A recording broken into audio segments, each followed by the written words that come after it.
Durante miles de años, los seres humanos tuvieron que consumir grandes cantidades de energía en búsqueda de alimento, desarrollando sistemas muy eficaces para su producción y almacenamiento. Pero el progreso tecnológico y la vida moderna, especialmente en los países desarrollados, ha llevado a que los humanos tengan una vida con enorme disponibilidad de energía. Ya no es necesario utilizarla para un gasto físico, simplemente con subirse al auto y dirigirse a la góndola del supermercado es suficiente. En Estados Unidos, por ejemplo, el 10% total de su población padece de diabetes, pero la misma es una enfermedad que puede ser tratada de manera muy eficaz, llevando a que la persona viva de manera totalmente normal. Lamentablemente, la falta de hábitos saludables y las medidas de los estados escasean para frenar esta epidemia. Por eso, hoy vamos a ver de manera sencilla de qué se trata y qué podemos hacer para contrarrestar esta enfermedad.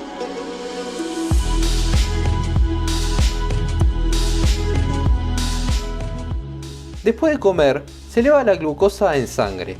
El páncreas libera insulina, la cual es una hormona que se va a encargar de almacenar la glucosa en el hígado, el músculo y en las células grasas.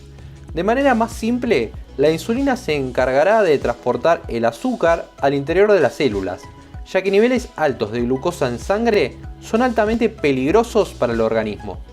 Cuando ingerimos los alimentos y los mismos se digieren o se transforman en partículas más pequeñas, los niveles de glucosa en sangre comienzan a aumentar, y acá es donde el páncreas comienza a liberar la famosa insulina. La diabetes es considerada una enfermedad en donde hay un trastorno del metabolismo en relación a los hidratos de carbono, caracterizado por altos niveles de azúcar en sangre, conocido como hiperglucemia. Básicamente la diabetes se genera por una producción inadecuada de insulina por el páncreas o por una utilización inadecuada de insulina por las células. Pero hay que distinguir dos tipos de diabetes. Tenemos la diabetes tipo 1, la cual se da de manera inesperada durante la infancia o la juventud. En la misma, las células betas del páncreas prácticamente se destruyen, lo que genera una insuficiencia casi total de insulina. Es decir, el cuerpo no genera esta hormona, por ende la persona precisa inyecciones diarias de la misma para controlar la enfermedad. La principal causa de la diabetes tipo 1 parece estar en la genética. Mientras que en la diabetes tipo 2, la persona no es necesariamente dependiente de la insulina y se va dando de manera gradual. Se caracteriza por una secreción retrasada o por una acción deteriorada de la insulina, y a esto se lo conoce famosamente como resistencia a la insulina, la antesala de la diabetes. El sedentarismo y la obesidad cumplen un papel muy importante en el desarrollo de la diabetes tipo 2. Básicamente, si no te ejercitas, tu cuerpo no requiere mucho combustible. Entonces la glucosa va directo a tus reservas de grasa. A medida que los adipocitos se van llenando de glucosa, se ofrece mayor resistencia a la insulina. El páncreas comenzará a generar aún más insulina para forzar la entrada de glucosa que permanece en la sangre. De esta manera se va convirtiendo en un bucle sin fin. Aumenta la insulina, los adipocitos se vuelven más resistentes, el páncreas genera más insulina y así sucesivamente, generándose así la famosa resistencia a la insulina, lo que será el paso previo a la diabetes. Y el resultado de niveles de glucosa altos en sangre pueden comenzar a producir graves problemas como ceguera, fallo renal, amputaciones y hasta incluso la muerte. Cuando el nivel de glucosa en ayunas es mayor a 126 miligramos por decilitro, se declara que la persona padece de diabetes.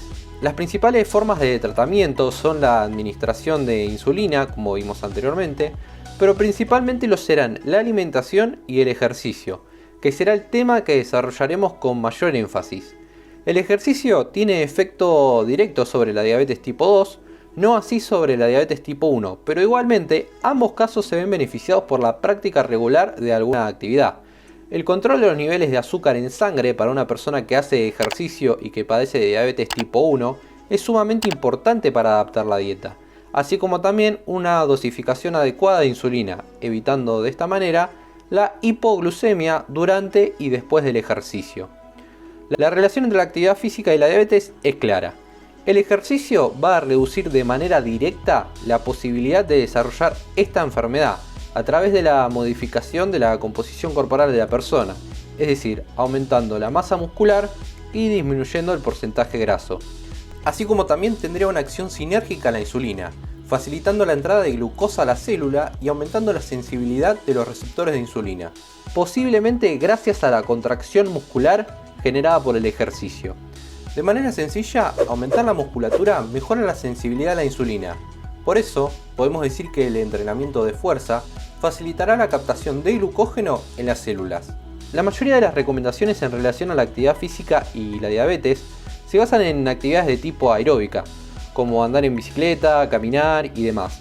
Pero nosotros, como venimos viendo en distintos videos, vamos a hacer hincapié en la prescripción de fuerza. Se debe buscar una frecuencia semanal de 3 veces por semana. Se evidencia que a mayor duración de la sesión habrá mayores cambios. Sin embargo, esto estará directamente relacionado a cómo se estructure el plan de entrenamiento. La intensidad debe manejarse entre el 60 al 70% de la fuerza máxima y los ejercicios a utilizar estarán estrechamente relacionados con los que vimos en el video de obesidad.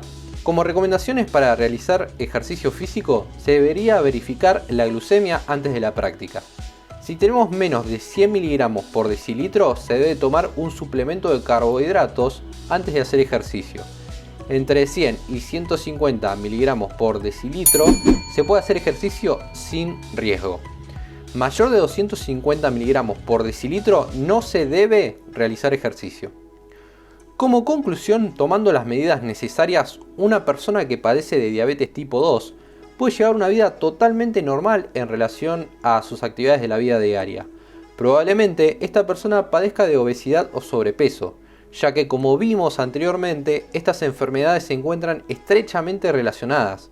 Por eso les recomiendo ver el video de obesidad, el cual se los dejo acá arriba, donde explico de forma mucho más práctica cómo llevar a cabo los entrenamientos de fuerza para estas poblaciones. Y recuerden que el camino más óptimo para combatir cualquier enfermedad siempre estará en los hábitos de vida saludables, como la alimentación y el ejercicio. Si bien muchas enfermedades se combaten con la prescripción de fármacos, deberíamos priorizar y buscar salud a través del movimiento y la alimentación real, evitando o previniendo de esta manera las distintas patologías que se pueden desencadenar a lo largo de nuestra vida. Gracias y nos vemos la próxima.